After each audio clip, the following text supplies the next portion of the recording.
Les mots polysémiques. Un peu d'étymologie d'abord. Poly est un terme grec qui signifie plusieurs. On a par exemple l'adjectif polyvalent en français.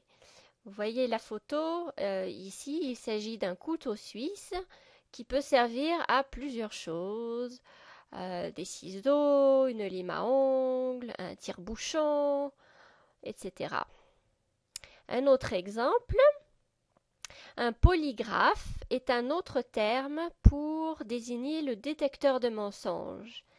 Et ça s'explique par le fait que le polygraphe indique plusieurs variations, comme par exemple le rythme cardiaque, la respiration, etc., pour une personne qui est en train de mentir possiblement.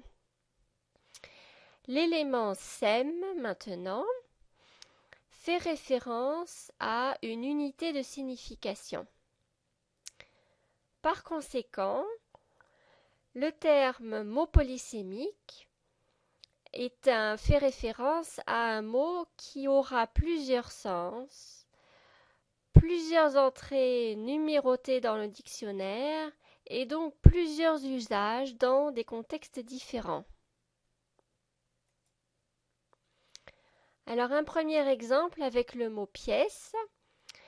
En numéro 1, vous avez une pièce de monnaie, 1 euro. En numéro 2, il s'agit du sens dans le contexte de la maison, donc une pièce dans le sens d'une salle, au même titre qu'une cuisine ou une salle de bain par exemple.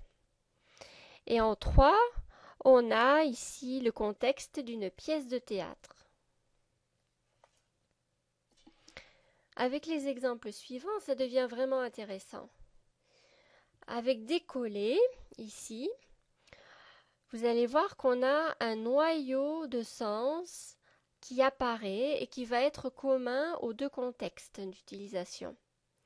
Dans la première image, on a la colle qui est détachée de l'objet. On enlève la colle. Dans l'image numéro 2, l'avion à destination de Toulouse a décollé. Ici, l'avion a quitté le sol, il s'est détaché du sol.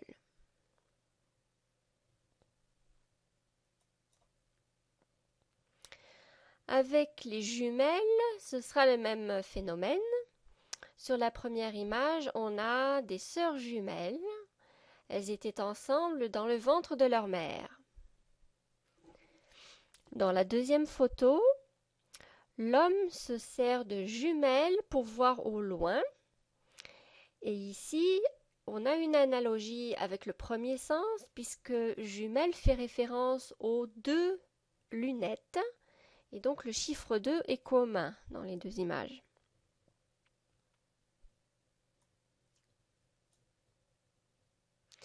Et finalement, avec l'adjectif élevé, sur la photo, on a le mont Everest, qui est le sommet le plus élevé du monde, donc le plus haut. Et un autre usage du terme élevé, qui sera plus figuré, c'est celui de, par exemple, un enfant qui va être bien élevé ou pas par ses parents. Et dans ce contexte-là, bien élevé fait référence à l'éducation à la maison et son résultat au niveau du comportement dans la société.